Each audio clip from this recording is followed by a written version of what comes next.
Ready. Okay, so we're going to go right through all of this.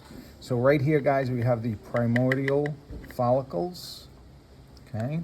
Over here we have primary. Over here we have the Griffinian follicle right here.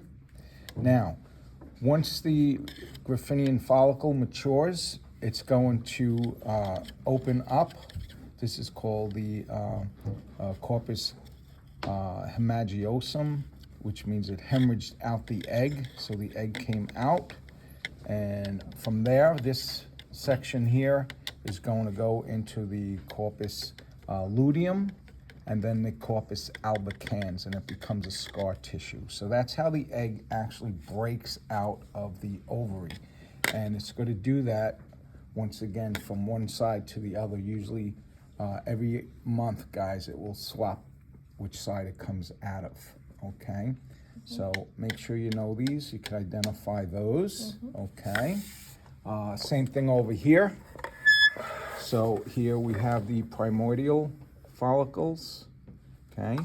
We have the primary follicles, secondary follicles, Griffinian follicle, okay? Over here we have the corpus luteum and then the corpus albicans, okay? Now, what's pretty amazing, guys, is that when the egg hemorrhages out, it's got to find its way into the fallopian tube. It's not like directed right here and it just goes right in. So it has to take a little bit of a swim to get into the fallopian tube, okay? So that's that. Question, are these two the same? Yeah, those two are the same, these two are the same? same. Okay. Yep, go by the color. Okay. Okay. Okay, so over here, this I like, guys, because we have the embryo, okay? Over here, we have the embryonic sac, okay? Here is the yolk sac here. Now, this is the placenta, guys, all of this really dark red stuff. And what's really, really cool, this is mom's uterus, okay, the muscular wall there. So what happens, guys, the placenta is going to hook right into mom's uterus with these large spiral arteries. I want you to know those. They actually look like a corkscrew, and they'll corkscrew right into mom's uterus, and that's how the placenta now gets mom's blood on half of it, and then the other half is fetal blood. There's going to be a membrane separating the two, and remember, guys, that the fetus could have different blood than the parent. So we keep the blood separated, but the fetus can steal things that it needs from mom's blood, okay? It will go right through that membrane, okay? So that's what's going on. So embryo, okay, yolk sac, placenta, okay, spiral arteries, okay? Everybody good with that? Those are the little red. Yes, these guys out here, okay? All right, now over here, we have a fetus in position, okay? This is normal position for the third trimester, head down, okay? Anybody know why head down? So it's easier to go through the vaginal It's canal? safer to go through, yeah. The head's the biggest part of your child, so if we get the head through first, everything else drops out. The ass usually is smaller, okay? So once again, the fetal skull can change its size and shape a little bit, okay? And the other reason why we come out head first normally is so that the umbilical cord doesn't wrap around the baby's neck. Because if the baby's breached, this is the breech position. What happens now, guys, the cord's connected up into the placenta. So if the baby comes out this way, the cord's getting tighter and tighter, and it could grab the child's chin, and then as you deliver your child, you're actually strangulating it, okay?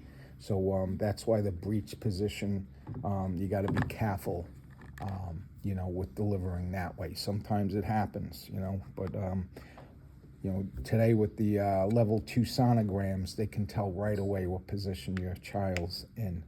Years ago, I had a teacher. He actually taught embryology. He was a MD, and he taught at my chiropractic school. And we always wondered, the guy was such a nice man, why he taught, you know, embryology at the chiropractic school instead of working in the hospital. And he did. He used to deliver babies. And what happened was, this was before ultrasounds and stuff, and he was delivering a child and it was breached. And it started coming down, and he realized that the thing was choking off with the umbilical cord. So he pushed it back in and held it there to do an emergency C-section, and the baby wound up dying.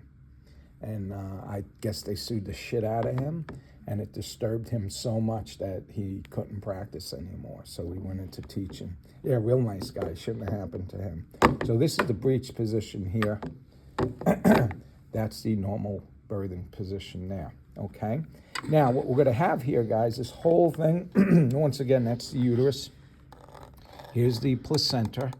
Okay. Umbilical cord. Now, we actually have two different layers of membranes going around the child.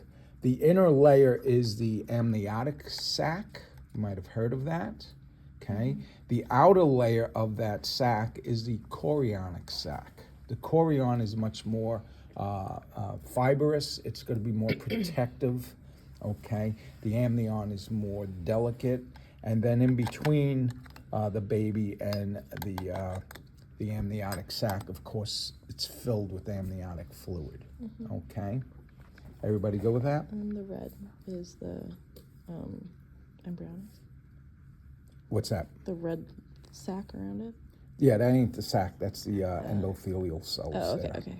Okay, so the sac. She wants to see the sac. That's the amnion. Okay. And that light pink is the chorion. Okay, right there, the light pink. Okay.